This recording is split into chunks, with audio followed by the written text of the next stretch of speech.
Hello everyone, hope you all are doing good. So आपका counselling हो गया, counselling में अलॉटमेंट भी मिल गया। बहुत सारा स्टूडेंट को अपना choice of subject and choice of college में एडमिशन मिल गया। Congratulation to you.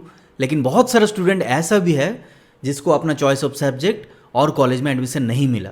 They are worried, they are thinking that is this the end of road for us. और बहुत सारा स्टूडेंट तो ऐसा भी है जिसको इस साल अलॉटमेंट नहीं मिला, उनका रैंक उतना अच्छा नहीं मिला था, सो उसका अलॉटमेंट नहीं आया। They are feeling depressed.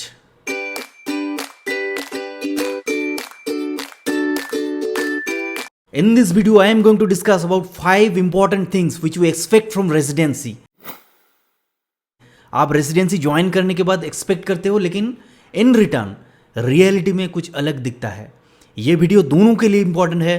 जो लोग रेसिडेंसी ज्वाइन किया इस साल, आप लोग तो डायरेक्टली रिलेट कर सकते हो, और जो लोग नहीं ज्वाइन किया रेसिडेंसी इस साल, जो लोग अभी ड्रॉप कर रहे हो, आपके लिए भी इम्पॉर्टेंट है, क्योंकि यही चीज़ देख के, यही चीज़ सुन के आपको नेक्स्ट साल के लिए मोटिवेशन मिलेगा to crack the NEET PG. Number 5 is subject and college. मतलब जिस स्टूडेंट को अभी लग रहा है कि मुझे तो मेरा चॉइस ऑफ सब्जेक्ट मिल गया, मेरा चॉइस ऑफ कॉलेज मिल गया, मेरा लाइफ तो सेट है बॉस, मैं सबसे आगे हूँ। और वाइस वर्सा, जो स्टूडेंट को अपना चॉइस ऑफ सब्जेक्ट और चॉइस ऑफ कॉलेज नहीं मिला, दे आर थिंकिंग दैट मैं तो, मुझसे जो आगे है, मैं उससे हमेशा पूरा लाइफ उससे पीछे ही रहूँगा। रॉन्ग। एक फेमस कोट है कि just because you are successful at 25 years, it does not guarantee you that you will become successful at 30 years, or you were successful at 20 years, it does not guarantee you that you will become successful at 25 years या 30 years. आप example ले लो, आपका state में जो top का college है, बहुत सारा स्टूडेंट था जो टॉप का कॉलेज से MBBS किया। एट 20 ईयर्स वो लोगों को लगा था कि भाई मैं तो सबसे आगे हूँ।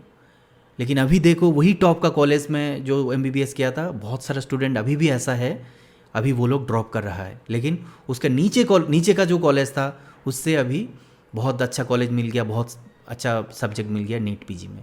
सो 20 ईयर्स में ये बच्चा जो सामने था अभी नीचे चला गया, और अभी 25 ईयर्स में जो पीछे था वो ऊपर उठ गया। क्यों? बिकॉज विंडो पीरियड एक होता है। यही विंडो पीरियड में आप क्या करते हो, 20 से 25 ईयर्स में, ये विंडो पीरियड में जो ज़्यादा एफर्ट देगा, जो ज़्यादा प्रैक्टिकली स्मार्ट होगा, वो आगे जाएगा। अभी भी वही थ्योरी है। आपको अगर अच्छा कॉलेज या अच्छा सब्जेक्ट नहीं मिला, कोई बात नहीं, अभी से जर्नी शुरू होता है। 25 से 30 ईयर्स का जो विंडो पीरियड होगा, यही विंडो पीरियड में जो बेटर एफर्ट देगा, बेटर प्रैक्टिकली आपको साउंड करेगा, बेटर एकेडमिक्स में साउंड करेगा अपने आप को, वही आगे जाएगा। मान लो एक ही कॉलेज से, एक ही डिपार्टमेंट से 10 लोग पीजी कर रहा है। कोई भी एक सब्जेक्ट ले लो, रेडियोलॉजी ले लो, आप ऑर्थोपेडिक्स ले लो, गायनी, सर्जरी, जो भी ले लो, 10 लोग पीजी कर रहा है, 10 लोगों को चांस मिला पीजी में, और जिसका सबसे बेस्ट रैंक आया ना, शायद उसका रैंक आया, मान लो कि 900 रैंक आया, और वो सोच रहा है कि भाई मेरा रैंक तो 900 है, मैं डिपार्टमेंट में सबसे आगे रैंक हूँ। अभी मेरे से जो पीछे जो मेरा कोलीग है, मेरा कोपीजीटी जो है, उसका रैंक शायद 1000 या 1100 है, तो मैं ना सारा ज़िंदगी इससे आगे ही रहूँगा। एकदम गलत कॉन्सेप्ट है। मैं बोला था ना, आप 25 ईयर्स में सक्सेसफुल हो, it does not guarantee you that you will become successful at 30 years. ये जो रैंकिंग है ना, अभी जो है वो 5 साल बाद नहीं होगा। हो सकता है कि आपका पीछे एकदम ऑर्डिनरी कॉलेज से जो MD या MS कर रहा है, ऑर्डिनरी सब्जेक्ट में कर रहा है, और वो उस सब्जेक्ट में बहुत आगे चला गया, बिकॉज वो जो विंडो पीरियड था, उस विंडो पीरियड में वो बहुत ज़्यादा एफर्ट दिया। वो विंडो पीरियड में अपने आप को प्रैक्टिकली बहुत साउंड किया, एकेडमिकली साउंड किया। जो कम्युनिकेशन है डिपार्टमेंट में या इंटर डिपार्टमेंट जो कम्युनिकेशन है, उसमें वो एफर्ट दिया। दैट इज़ वाई वो आगे चला गया। आपको जिस भी कॉलेज में, जिस भी सब्जेक्ट में चांस मिला, वो ऑलरेडी लॉक्ड है, वो भूल जाओ। अभी सब सेम बोट में है। आज से आपका नया जर्नी शुरू होता है। रैंक अच्छा हुआ, रैंक खराब हुआ, वो भूल जाओ। आज से नेक्स्ट 5 ईयर्स आपका जर्नी क्या होता है, आप एकेडमिकली, आप प्रैक्टिकली, आप कम्युनिकेशन वाइज कैसे आप रिस्पॉन्ड करते हो, वो डिटरमाइन करेगा। यही विंडो पीरियड में आप जो काम करते हो, ये डिटरमाइन करेगा कि आप 5 साल बाद क्या करोगे। इसका और एक प्राइम एग्जाम्पल है, प्राइवेट कॉलेज से जो लोग MBBS करता है, वो लोग गवर्नमेंट कॉलेज में सीट निकाल दिया, अच्छा सब्जेक्ट में, अच्छा कॉलेज में। लेकिन गवर्नमेंट कॉलेज से जो MBBS किया था उसको शायद आज तक नहीं मिला। ये कैसे हुआ? बिकॉज वही विंडो पीरियड का कॉन्सेप्ट आ जाता है। वो 20 से 25 ये टाइम में वो एफर्ट मारा, लेकिन गवर्नमेंट कॉलेज वाला एफर्ट नहीं दिया उतना। नंबर 4 इज आप एक ऑल इंडिया एग्जाम क्रैक करके अभी डिपार्टमेंट में ज्वाइन कर रहे हो। सो आप तो आसमान में अभी उड़ रहे हो। आपको लगेगा कि भाई मैं दुनिया जीत लिया। स्पेशली जिन लोगों का अच्छा रैंक आया उन लोगों को लगेगा तो भाई मैं बॉस हूँ, मैं सबसे ज़्यादा जानता हूँ, मेरे टर्म्स पे पूरा दुनिया चलेगा, ऐसे लगेगा। लेकिन काम डाउन बेबी। अभी डिपार्टमेंट में ज्वाइन करने के बाद expect to be the most junior of your department. आपका डिपार्टमेंट का सीनियर, आपका सीनियर रेसिडेंट, आपका प्रोफेसर लोग गलत बिहेवियर भी कर सकता है, हैरेस कर सकता है आपको अनएक्सपेक्टेड बिहेवियर कर सकता है जो कि नहीं करना चाहिए, फिर भी वो लोग करता है। ये एक सेपरेट वीडियो का टॉपिक है जिसमें मैं बताऊंगा कि how a senior should behave his और हर जूनियर। ये सेपरेट टॉपिक होगा, अलग टॉपिक हो जाएगा, लेकिन इसमें मैं बता रहा हूँ करना नहीं चाहिए, फिर भी कुछ हरामी लोग करता है। वो हाँ हरामी हैं वो लोग, अब क्या बोलूँगा, करता है वो लोग। उतना वेलकमिंग बिहेवियर नहीं करता है जूनियर के टूवर्ड्स, होना नहीं चाहिए, फिर भी होता है। लेकिन मैं आप लोगों को बोलता हूँ कि लर्न टू टेक प्रेशर अगर आप लोगे, आप प्रेशर अगर शोक करोगे ना, ये बाद में बहुत काम आएगा। आपको मेंटली बहुत टफनेस लाएगा, आपके अंदर मेंटली आपको टफ करेगा। रेजिडेंसी में बहुत डिफिकल्ट टाइम आएगा, बहुत चैलेंजिंग टाइम आएगा। Residency is not about only practical work, only academic work, नहीं, बहुत सारे डिफिकल्ट सिचुएशन आएगा, डिप्लोमेटिक सिचुएशन भी आएगा। तो आपको वो प्रेशर लेना पड़ेगा, क्योंकि जितना जल्दी आप प्रेशर लेना सीखोगे ना, तो ज़िंदगी में बाद में उतना बड़ा प्रोफेशनल या बड़ा डॉक्टर या बड़ा एंटरप्रेन्योर बनोगे बाद में। Third is if you are good at academics, strongest at academic, and you are expecting that I'll be equally effective in practical. No, practical skills और academics दोनों different है। academics बुक्स के अंदर है, बुक्स का नॉलेज को कितना आप इम्बाइब करते हो, इनकलकेट करते हो, वो है academics। लेकिन बुक्स का जो नॉलेज है, उस नॉलेज को आप पेशेंट के ऊपर कैसे अप्लाई करते हो वो नॉलेज को, वो है practical purpose, I mean practical skills. दोनों डिफरेंट है। Someone might be very good at academics, लेकिन जब वो अप्लाई करने का टाइम आता है वो उतना अच्छे से अप्लाई नहीं कर पाता है।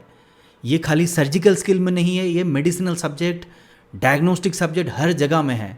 इन रेडियोलॉजी ऑल्सो किसी को हो सकता है कि कुछ डिजीज़ याद है, लेकिन वही डिजीज़ अगर पेशेंट के ऊपर आ रहा है, वो डायग्नोसिस नहीं कर सकता है, या ओवर डायग्नोसिस कर देता है, या अंडर डायग्नोसिस करता है। वो नॉलेज कुछ काम का नहीं है।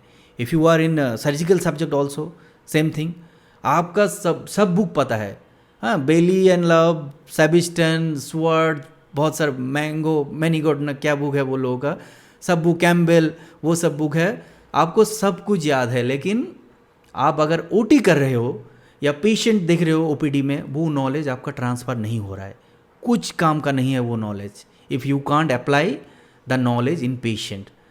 सो ये ध्यान रखो कि एकेडमिक्स में गुड होना is good, of course academics में गुड होना पड़ेगा, लेकिन उसको आप कैसे कन्वर्ट करते हो प्रैक्टिकल स्किल्स में, क्लिनिकल स्किल्स में, वो ज़्यादा मैटर करते हैं। क्योंकि आप एक डॉक्टर हो, आप टीचर नहीं। टीचिंग के लिए खाली एकेडमिक्स इज़ गुड, लेकिन आप अगर आप डॉक्टर हो, आप पेशेंट देखते हो, पेशेंट को ठीक करते हो। मैं डायग्नोस्टिक फील्ड में हूँ, मैं रेडियोलॉजिस्ट हूँ, तो मैं डायग्नोसिस करता हूँ, तो मुझे मेरे एकेडमिक्स नॉलेज को डायग्नोस्टिक पर्पस में कन्वर्ट करना पड़ेगा, नहीं तो वो एकेडमिक्स का कुछ फ़ायदा ही नहीं है।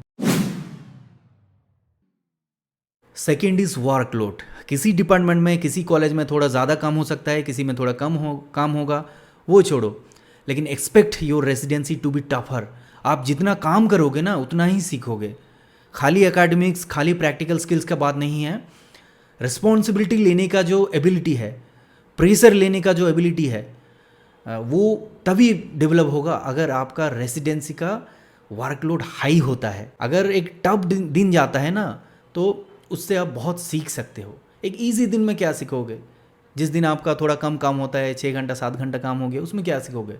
लेकिन आपका 15 घंटा काम है, 24 आवर्स वर्क है, नेक्स्ट दिन फिर भी आपका एनर्जी हाई है, तभी जाके आप असली डॉक्टर हो।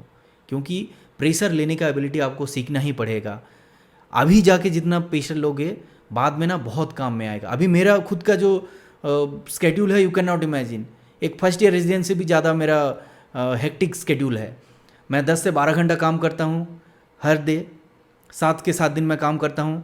उसके बाद मैं पढ़ता हूँ, मैं रेडियोलॉजी का बुक्स है टू इम्प्रूव माई स्किल्स मैं पढ़ता हूँ। उसके बाद बहुत सारा इंटरेस्टिंग बुक्स है अबाउट सम नॉवेल पढ़ता हूँ। उसके बाद एंटरप्रेन्योरशिप का मैं कुछ बुक्स पढ़ता हूँ, क्योंकि दैट इज़ माय नेक्स्ट गोल। क्योंकि रेडियोलॉजिस्ट बनना तो अचीव हो गया, जितना टाइम जाएगा तो मैं टाइम बाय टाइम ग्रो करूँगा। There is no rocket science behind this, right? So ये तो चलेगा, लेकिन इसके साथ साथ मेरा कुछ हॉबीज़ है, कुछ नेक्स्ट फ्यूचर गोल है, उसके लिए अभी से मैं प्रिपरेशन ले रहा हूँ। So I am learning to take more pressure, और प्रेशर अब जितना जल्दी लोगे ना उतना ज़्यादा सीखोगे। क्योंकि 40 ईयर्स में जाके 50 ईयर्स में जाके प्रेशर लोगे तो उस टाइम रिलैक्स करने का है। जितना अर्ली प्रेशर लोगे 25 में 30 में आप अगर प्रेशर लोगे ना, तो बाद में आपका लाइफ उतना ही ईजी हो जाएगा। बाद में आप अब रिलैक्स करोगे। So expect your residency to be tougher. एक डिफ़िकल्ट दिन अगर जाता है, 24 आवर्स काम गया, या आवर्स में मैं काउंट नहीं कर रहा हूँ, अगर एक टफ दिन गया ना, वो टफ ड्यूटी के बाद अगर आप स्माइल कर सकते हो, then only you are champion. And number 1 is नया डिपार्टमेंट होगा, नया कॉलेज होगा, नया एनवायरनमेंट होगा, आप वरीड हो। वैलिड है वरीड होना। आपका एक अनसर्टेनिटी है कि वो लोग कैसे बिहेव करेगा तुम लोगों के साथ कैसे वो लोग वेलकमिंग नेचर होगा कि नहीं। That is why you have fear, and it is all fine to have fear. क्योंकि मेरा भी ना एक टेंशन था कि भाई मेरा सीनियर लोग कैसे होगा, वो लोग अगर मुझे हैरेस करेगा तो मैं क्या करूँगा। मैं बहुत मेरा माइंड में बहुत कुछ चल रहा था कि बिफोर ज्वाइनिंग इन 2018 में मैं जब ज्वाइन किया था, तो मैं ना बहुत ओवर थिंक कर रहा था कि भाई वो लोग कैसा होगा। लेकिन मेरा एक्सपीरियंस के थ्रू मैं बता रहा हूँ। And one important thing is, मैं जो वीडियो में शेयर करता हूँ आप लोगों के साथ ना, इट इज़ नॉट नेसेसरी कि मैं सब सही किया। कुछ सही किया ऑफ कोर्स, और कुछ गलत भी किया। सही गलत मिला के बाद में मुझे जो रियलाइजेशन हुआ, मैं आप लोगों के साथ शेयर करता हूँ। So it is not about मैं क्या सही किया, मैं क्या गलत किया, it is all about how you can do good. Coming back to the topic, मैं बहुत ओवर थिंक कर रहा था कि मेरा कलीग्स कैसा होगा, मेरा सीनियर कैसा होगा, मेरा डिपार्टमेंट कैसा होगा, मेरा टीचर्स लोग कैसा होगा, प्रोफेसर लोग कैसा होगा। लेकिन मैं बता रहा हूँ कि डू नॉट ओवर थिंक। जाओ, एक नया ज़िंदगी है, उसको एंजॉय करो। ये 3 साल का रेजिडेंसी बहुत याद करोगे आप, क्योंकि this is hello good of A time. मेरा तो बहुत याद आता है। और किसी सीनियर के साथ अगर बात कर रहे हो, या if you are talking to your teachers, do not fumble. एक डर लेके बात मत करो, नॉर्मली कैजुअली बात करो। एक yes, be respectful to everyone, be it your senior, junior और colleagues. Be respectful, be polite, but talk normally. कोई डर रखे बात मत करो। हर आदमी ना, जितने भी सक्सेसफुल है, जितने भी सीनियर है, जब रात में सोने जाता है ना, वही चड्डी बनियान में सोने जाता है तुम्हारी तरह। तो डू नॉट टेक प्रेशर, बात करो नॉर्मली। क्योंकि अगर आप डर रख के बात करोगे ना, वो आदमी उतना कंफर्टेबल फील नहीं होगा।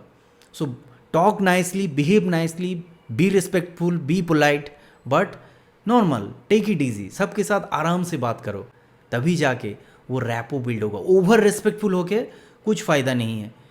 रिस्पेक्ट दो, लेकिन ओवर रिस्पेक्टफुल, ओवर फियर, कुछ भी अच्छा नहीं है। सो यही था आज का डिस्कशन हमारा। मिलते हैं अगली वीडियो में। Thank you for watching.